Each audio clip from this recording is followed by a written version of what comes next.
Good morning.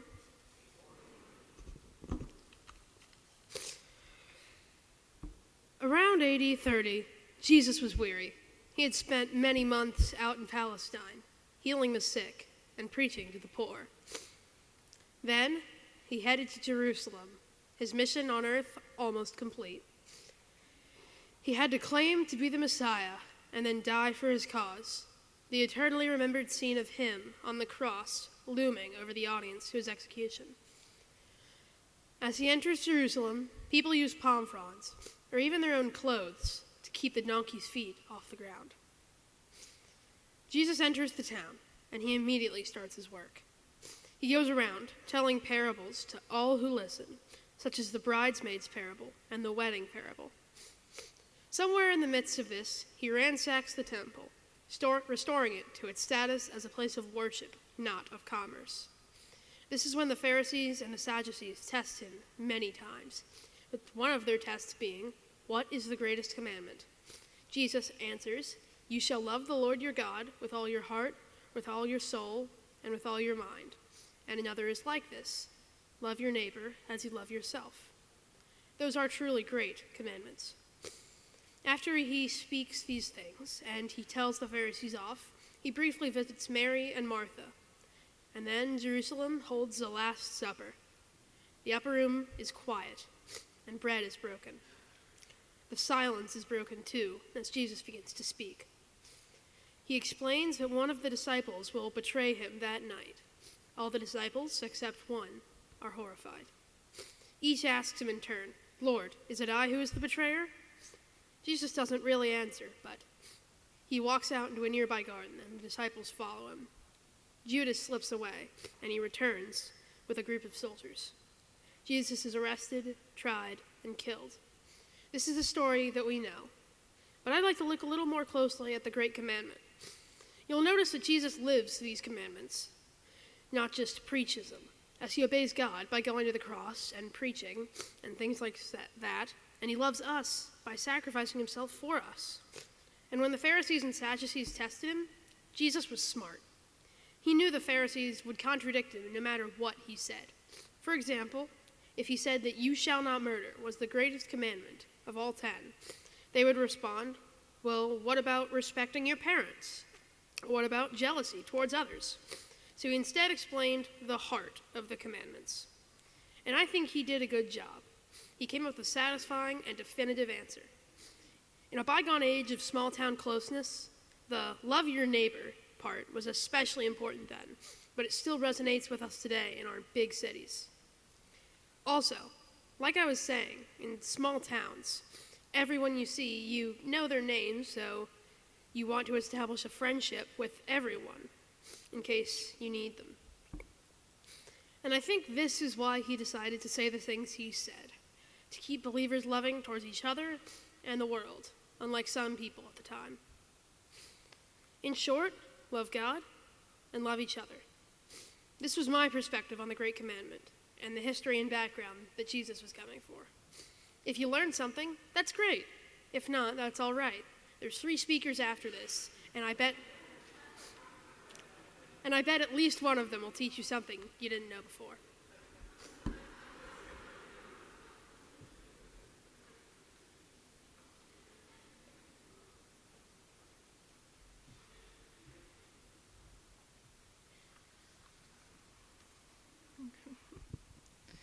Good morning.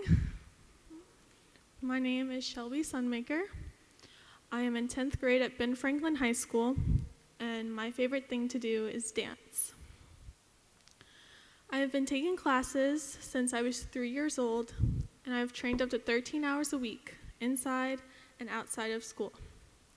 I study all areas of dance: ballet, tap, jazz, contemporary, modern, hip-hop, musical theater, acro, and competition.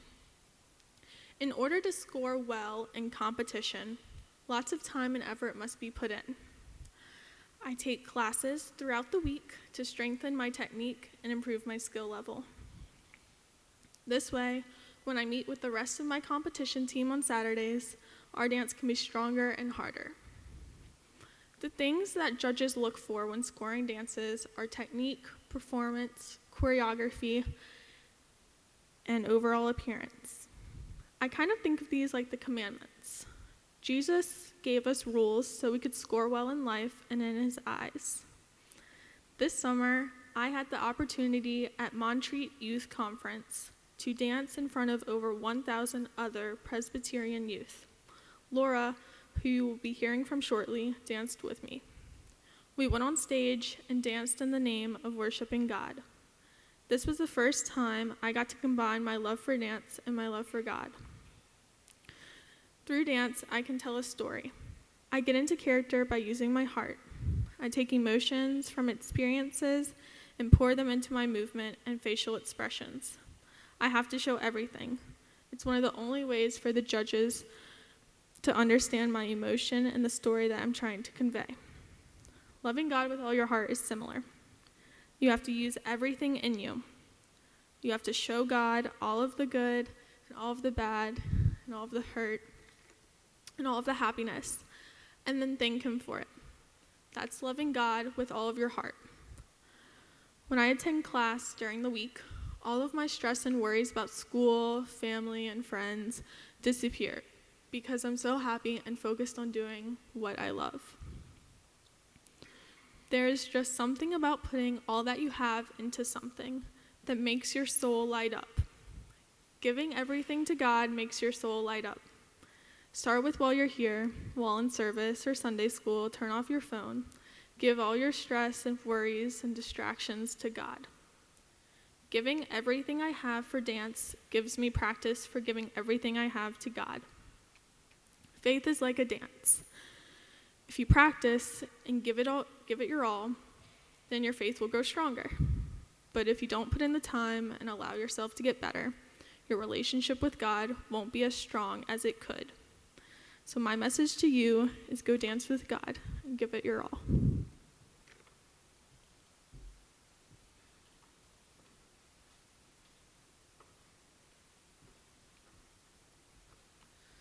Good morning. I find it difficult to know exactly how to carry out God's commandment to love thy neighbor as thyself. I don't think many kids my age, or really anyone for that matter, walks down the street and approaches strangers with the words, I love you. Those are three very strong words that are not spoken lightly. When God says to love thy neighbor as thyself, how does he want us to go about fulfilling that? By speaking? By doing? God is a man of action, leaving long-term effects on those whom he meets, making it fitting that he probably wants us to show our love rather than just speak it. John chapter 3, verse 18 states, My little children, let us not love in word, neither in tongue, but in deed and in truth. To be able to know how to love thy neighbor, we must first know how to love ourselves. How do we love ourselves? Is it telling myself that I'm beautiful in the mirror every morning? Or is it telling myself that I am strong and confident and will do great in whatever life holds for me? Love is an active verb, as opposed to a passive. It means to deeply care for someone and hold them dear.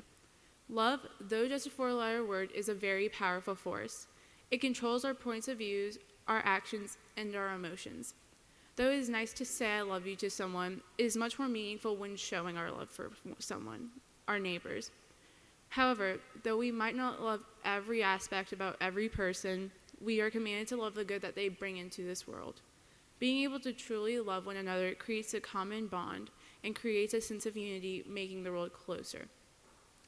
Okay, now we know that we are commanded to love our neighbor, but who is our neighbor?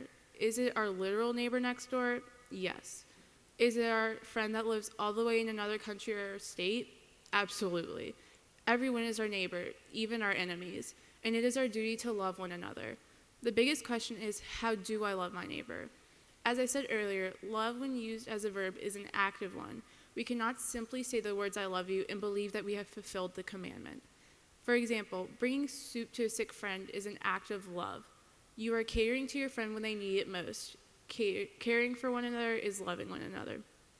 My classmates and I were having trouble understanding qui and que in French class the other day. After flipping through our textbooks and Googling lessons to teach ourselves, our teacher told us to stop what we were doing. She then proceeded to tell us that qui and que were helping glue two sentences into one. This is similar to the way that the commandment acts. Once we learn to love ourselves, loving others, and God with all our heart and soul will just come to us naturally. In the end, loving our neighbor is caring for them and wishing the best for them. When everyone loves their neighbors, the entire community will be at peace.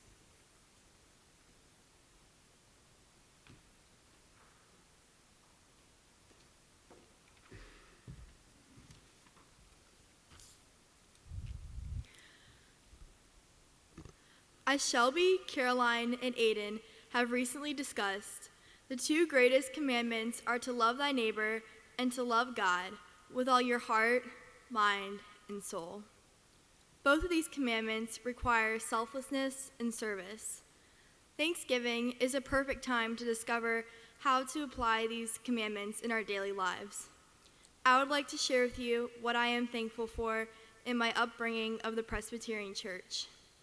In Tampa, Florida, I attended Palmacia Presbyterian Church, and I remember the many times we recited Micah 6:8 that asked Christians to seek justice, love kindness, and humble themselves in the presence of God.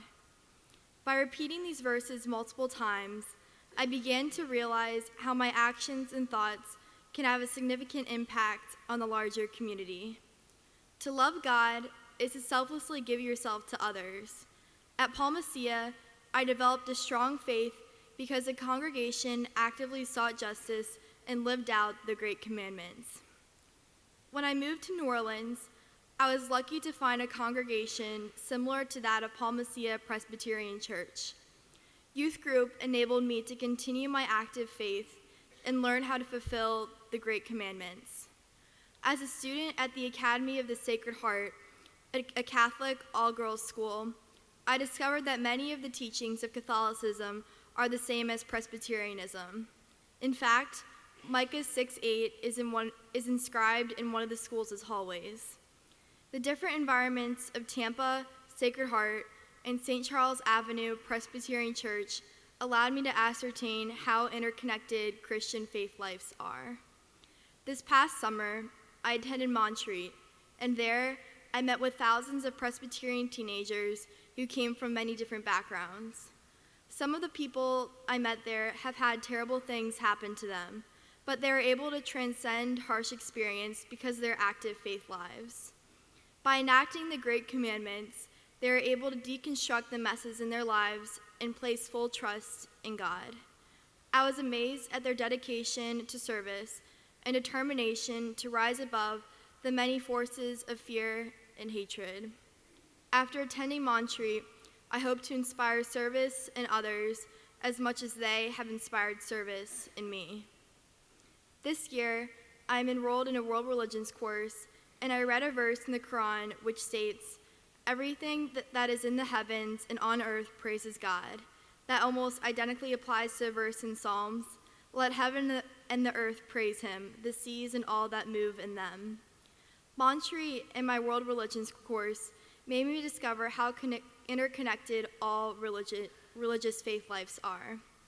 All of us are aware of and deeply worried by the political, social, and religious circumstances of this day. I think that it is important to realize during Thanksgiving how and why our thoughts and actions have a profound effect on our immediate communities and communities worldwide. We need to love our neighbors across the globe now more than ever. As Shelby illuminated, our relationships with God and with others are not rigid structures, but intricate, complicated dances. The recent events in Paris and across the world give us reason to go back to the heart of what God asks us to do in life, to love God with everything we have, and to love our neighbors just as we love ourselves.